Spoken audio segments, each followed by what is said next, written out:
welcome back to the channel. We are over here at the B&D Automotive show in Sharon. Super excited to share this one with you. This is always a small show. They only get about 75 to 100 cars. They don't have a ton. But what's always cool with the show is it's got a great little turnout. A lot of cool stuff in the area. We're over here in Sharon at Crescent Ridge.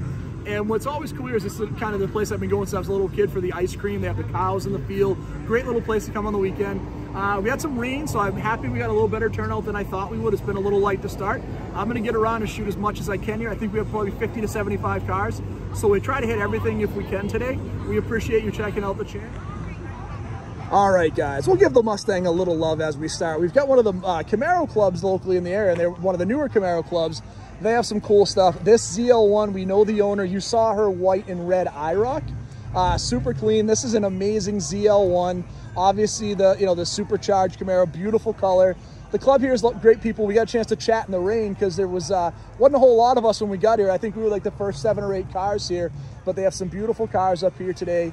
Really great people. And the cool thing about this club is they actually travel and enjoy the cars. They were recently traveling down to the Carolinas. They were doing like the tail of the dragon and the middle of the dragon. So they were getting to use the cars, which is great. And again, I always love a good enthusiastic club. You know, these guys that actually go out and use their vehicles, and they have cool stuff. And you see there's some modifications on the cars, all really clean. So this is a very cool section of newer Camaros. And if you're looking for a club in the area to do something with the new stuff, these guys are awesome people. Guys, one of the cars I wanted to shoot here, I got a chance to talk to the owner. Love the yellow Cadillac. We were just chatting about this. So this is an 89. He blew my mind because I did not know that these were still carbureted in 89, which is wild to me. I thought my 88 Monte SS was the last carbureted car. But look at the size of this. Old 307, 140 horsepower for a car this size, but super comfortable. Good body lines. And when you think of Cadillac, these are the lines you think of. Super comfortable seats. You know, I talked about how they kind of lost some of the ornamentation that they had in the Cadillacs as time went on in the dash, and this would be similar to that. You know, this is very similar to what you see with some of the GM stuff. When Cadillac shined was with the size and the comfort of the seats and the cool body lines. I asked them, you know, you can see the one challenge these cars always had was this fender extension. The paint always kind of chipped and flaked, and these would kind of break and crack. Unfortunately, it's super common. The Montes had that same issue, but still a really cool car, and I do love these 80s Cadillac. All right, everybody, I gotta shoot these two C3s. So we have an 81 and an 80. These are friends of ours. They were like C4, C5, C6 guys. They just recently transitioned into these C3s. I love these styles of cars. I love the mag wheels. I love this body line. When you got to 80, you had the wider fender flares. They were a little more aggressive looking. And these both look awesome. They have the mirrored T-tops, both very cool. So you have a carbureted 80 and we have a crossfire injection 81. Now the crossfire injection was challenging, right? A lot of people didn't love the crossfire. It was a difficult system to navigate, but when it worked great. And again, this was Corvette going into that next level of fuel injection, which is wild because you think back in like the 50s, they had fuel-y cars, but this was the time they would actually go in and use the fuel injection more. A couple of great colors from this time too, you know, not the common black or silver or white. I like the dark red and this blue, both super sharp. Love both of these cars and love the mag wheels on them. Great looking cars. All right, guys, so let's talk about a couple of iconic 80s cars right here. So we have this 85 Dodge Daytona Turbo with the more modern wheels. We also have this beautiful 80, I want to say this is an 88. It won a couple of years ago here. I think it took best. Yeah, beautiful 88. With a leather interior, super sharp car, really nice wheels, so great looking car, super nice 80s Monte SS. And again, he did great too. 2 years ago, took best of the 80s class, and this one's really, really clean. All right, guys, I'll shoot these really quickly, only because I've shot both of them at multiple shows. Beautiful, you know, Lincoln Continental, beautiful Cadillac. But I do want to shoot this Cutlass. It's a member of our club. It has low miles on it. This is such a cool car and a cool body style. I love the color. This car has under 10,000 original miles, a 77 in that green, right? So beautiful car. And again, something a lot more unique. You know, this car when I was a kid was everywhere. Like the Cutlass was the best selling car in America, and these cars were everywhere. You would see, you know, you had a Cutlass, everybody had a Cutlass. All the friends I grew up with literally had Cutlass as our first car, either this body style or the next generation from like 79 to 87. But this was a super common car. So to see one that actually got preserved like this and put away is awesome. And this is a beautiful car, again, with under 10,000 original miles. Now, I want to shoot this one. I talked about the C3s on the other side. Our buddies who used to go to the Canton show with us have all kind of morphed to the C3s. And this one is our pal with the C4 that has now gone over to this 78 anniversary edition, right? So this is a really cool car. He was telling me the story about it. This car is like 22,000 original miles. So again, an original mile car. Super cool. And again, this was the first year for these mag wheels.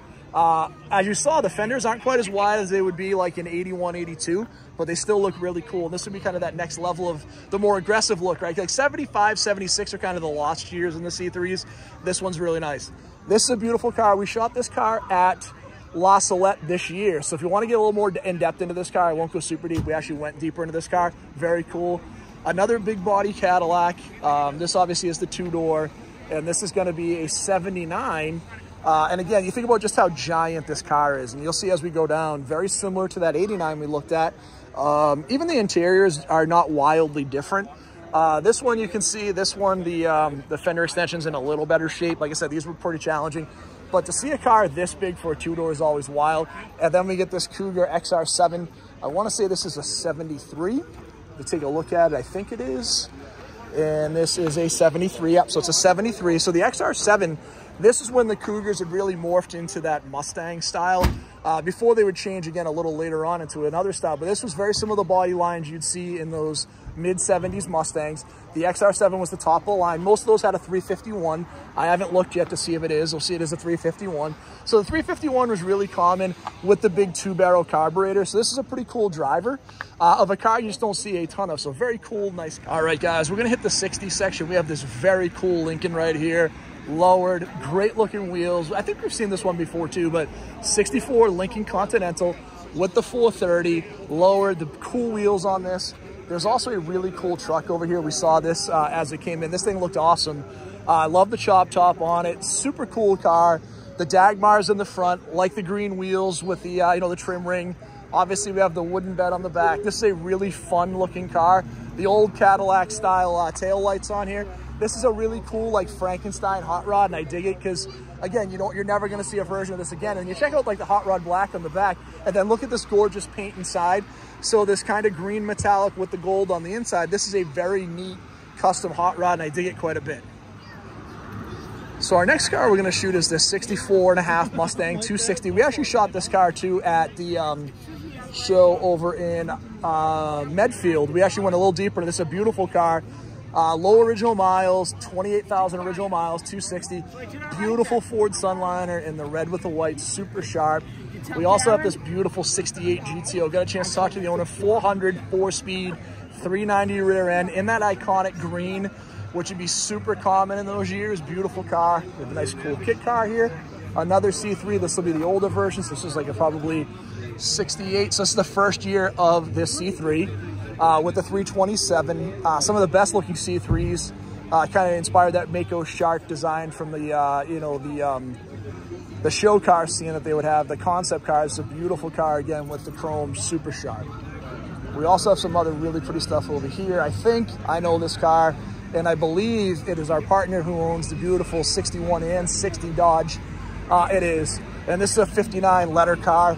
I know we've shot this car before, but I mean, again, look how beautiful this car is, right? Dual carburetors, 413, the swivel seats. I mean, talk about just a beautiful car from every angle.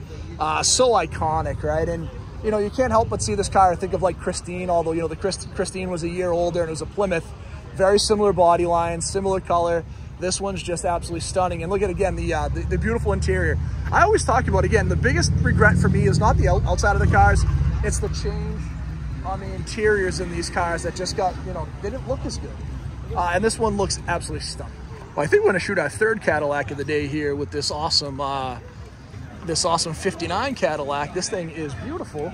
And we saw it as we were going through. I really like the style on this car. It is a really sharp looking car. So one of the better looking cars up here and just in a beautiful style. And again, love the 59s. Super. All right, guys, we're going to go through, hit the truck section up here. There are a couple really cool trucks. Actually, a bunch of really nice stuff up here. There's a couple that really stuck out to me. Obviously, this K5 Blazer. This is a 1969. Beautiful color. We've definitely shot this truck before in the orange. The 87 truck over here is the one that really caught my eye, though. This total Fall Guy vibes, excuse me. KC daylighters like I have on my Jeep. Love it. Love the wheels on this truck. This thing is awesome. It's a short bed in the brown with the chrome roll bar, the KC daylighters, the cool looking wheels. You know, again, I just get the total vibe the fall guy with it. So this is a super cool truck, and we have another one pulling in that's similar. We're pulling in with that big, big lift, and then we have this beautiful yellow TRX, which I stopped making. I don't know what year this one. This is a 23, so this is one of the last ones. So 700 horsepower truck, beadlock wheels, super cool. Like again, how can you not love this truck? So super cool stuff up here today. I do want to shoot a couple of these import cars over here. I had some great conversations with some of the folks up here, so very cool. Obviously we have a Bullet Mustang, very cool, one of the newer Camaros, beautiful BMW, but there were a couple of imports that I got a chance to chat with the folks. So this S2000, I had a great conversation actually locally with him. Either we were at like Lambert's or Dunkin' Donuts, we were just chatting about his car. It's really nice.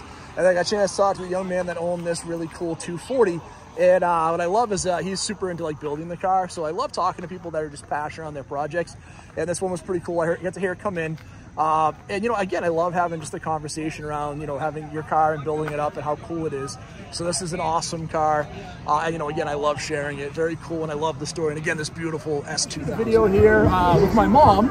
This is my mom, Donna. The reason we're shooting this is we have this really cool car behind us, 1978. Now, my mom actually had a 1978. Hers was maroon and white. You've heard me talk about it. And we had that car, and I want to say the late 80s, probably like 1989. And it was one of the most comfortable cars ever. What I always thought was hilarious, you can see my mom, beautiful lady, but she's not particularly very tall or very big. So my mom was driving around at 5'2" and about 105 pounds, driving around in this giant car with a 460, which I always thought was very cool. And I know you always said it, most comfortable car you ever owned? Yes, definitely. And the worst part about this car always was terrible gas mileage. You used to get, what, 10 miles to the gallon if I was lucky. Yeah, and she used to drive back and forth to work, so it was pretty far. So this one's near and dear to us. It means a ton. So we wanted to share this one. I'm happy to share my mom in the video with you, so thank you. I'm show over here again at Sharon for B&D Automotive. This is their 17th annual show. They do a great job. We always are happy to come over. They have about 50 to 75 cars. And what's nice here is it's a small show, a great event. Weather wasn't perfect to start the day, but it's great right now. Not too hot, overcast, so no one feels beat up. It's always been a lot of fun. We have 2 shows coming up in the next 2 weeks. Next week, we have the Mustang Car Club of New England show over in Twin River Valleys in Rhode Island. Great all-model car show on Saturday. And then in 2 weeks, the Sunday of Labor Day weekend, we have the show for the Spindles Club at the Marshfield Fairground. Please come out and see us. If you haven't done it, please hit that like and subscribe button. We're getting really close to getting monetized. We're gonna try to grow another 200 to 300 viewers by the time we get to the end of the season, so we appreciate all of you. Thanks for checking out the channel, and we'll talk to you real soon.